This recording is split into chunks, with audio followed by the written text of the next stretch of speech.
Good morning, students. Now in this video we are going to discuss literary devices used in the poem Rain on the Roof.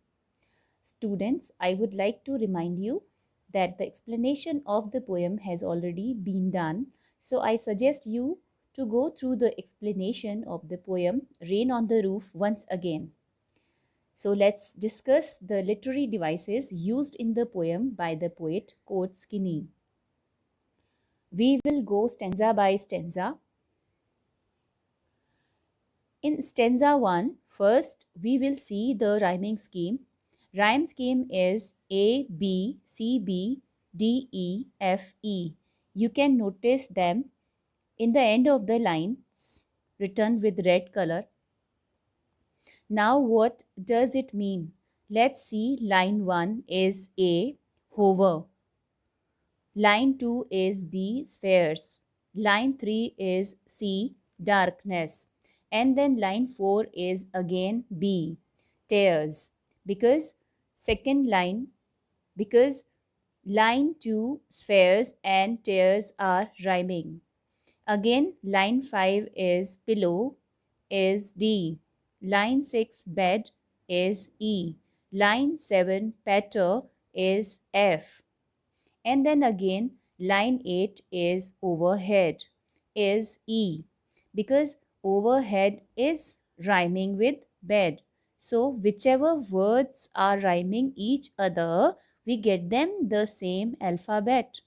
So we come to see the rhyme scheme is A, B, C, B, D, E, F, E.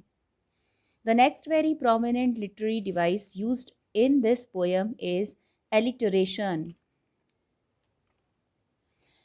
Alliteration is the repetition of consonants sound in a sequence of words. I'm repeating once again.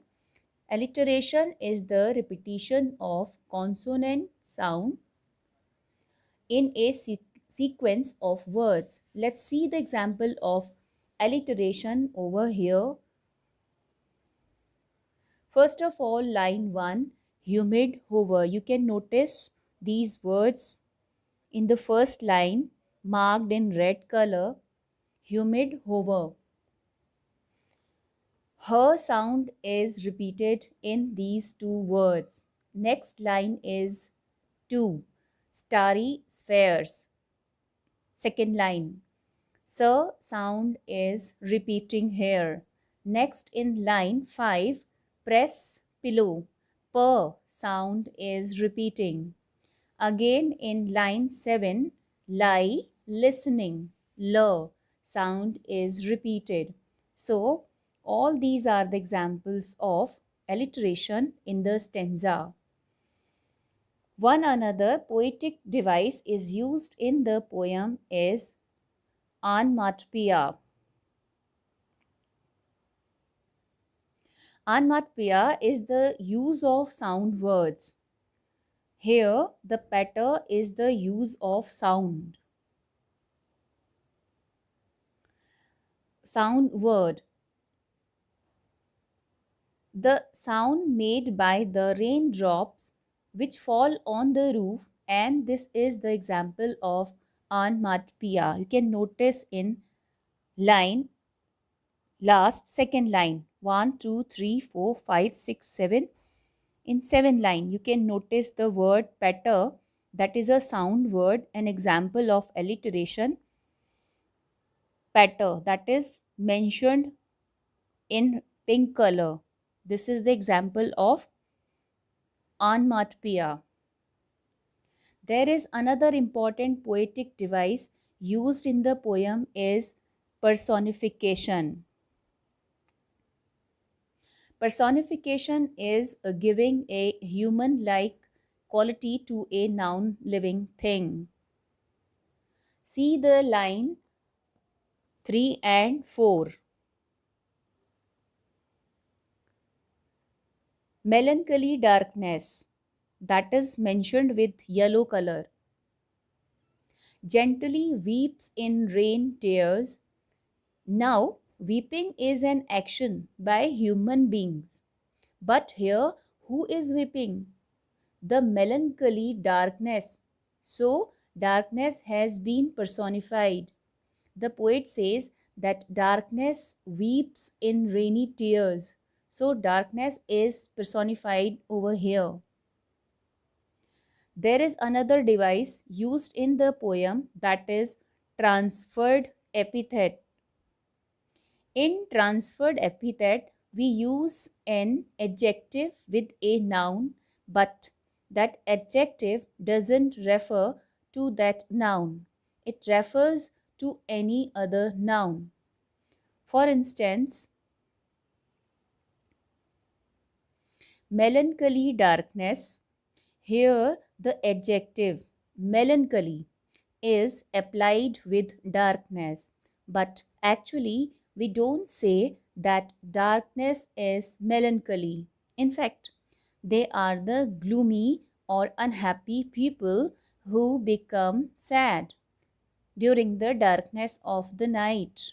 Melancholy doesn't mean that the darkness is melancholy, but it refers to the people who are melancholy, and this is the use of transferred epithet.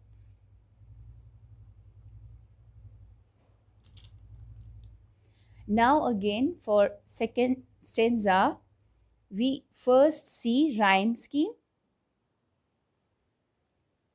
The same rhyme scheme has been followed here.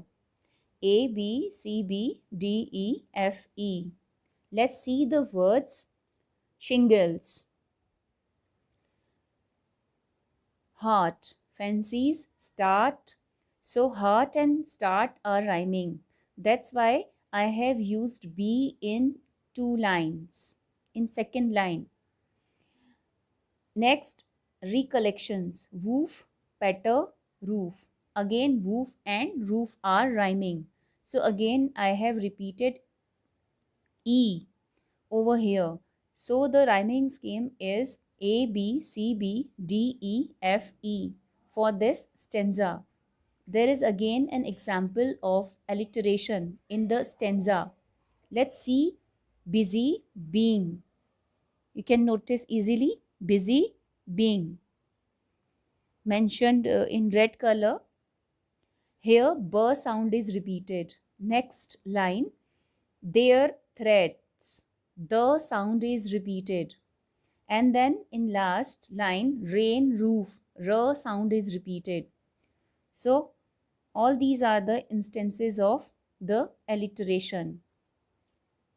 The next device used in this stanza is onomatopoeia.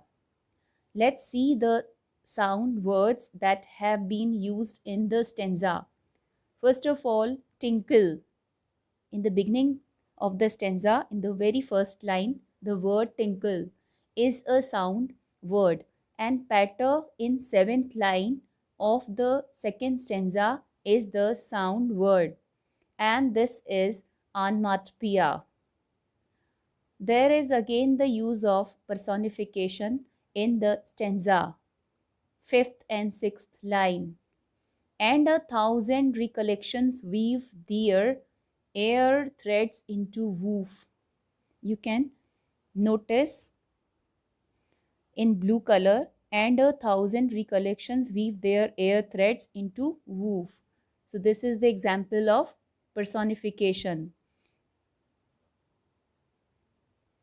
Here the poet says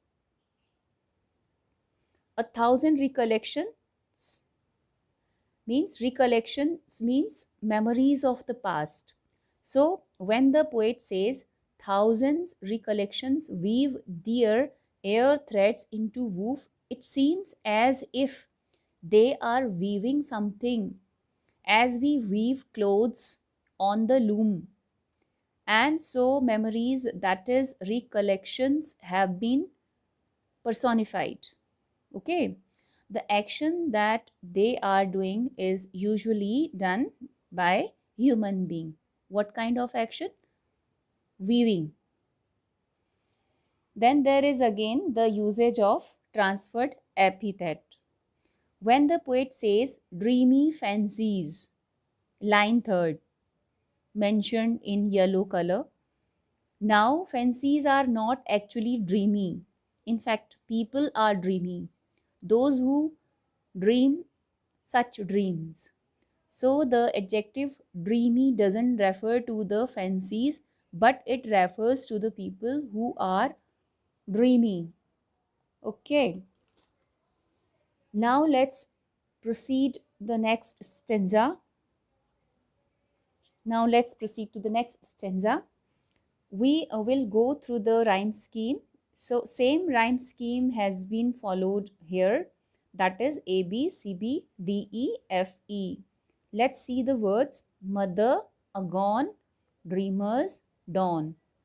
So words in the end of the lines agone and dawn are rhyming. Then me, refrain, shingles, rain. So here refrain and rain are rhyming. A, B, C, B. B is repeating. Then D, E, F, E. E is also repeating. So that's all about the rhyming scheme in the last stanza. Now let's see the use of alliteration in the third stanza. In line 1, memory, my mother, it sounds mer sound. What sound? Mer. In line 1, memory, my mother. Mer sound is repeated.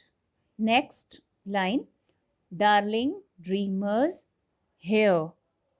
In third line, see, darling, dreamers, here, the sound is repeated. Okay. Now, there is again use of onomatopoeia. Here the sound used is patter. You can notice in pink color. So with this we come to end of the poem. Thank you so much.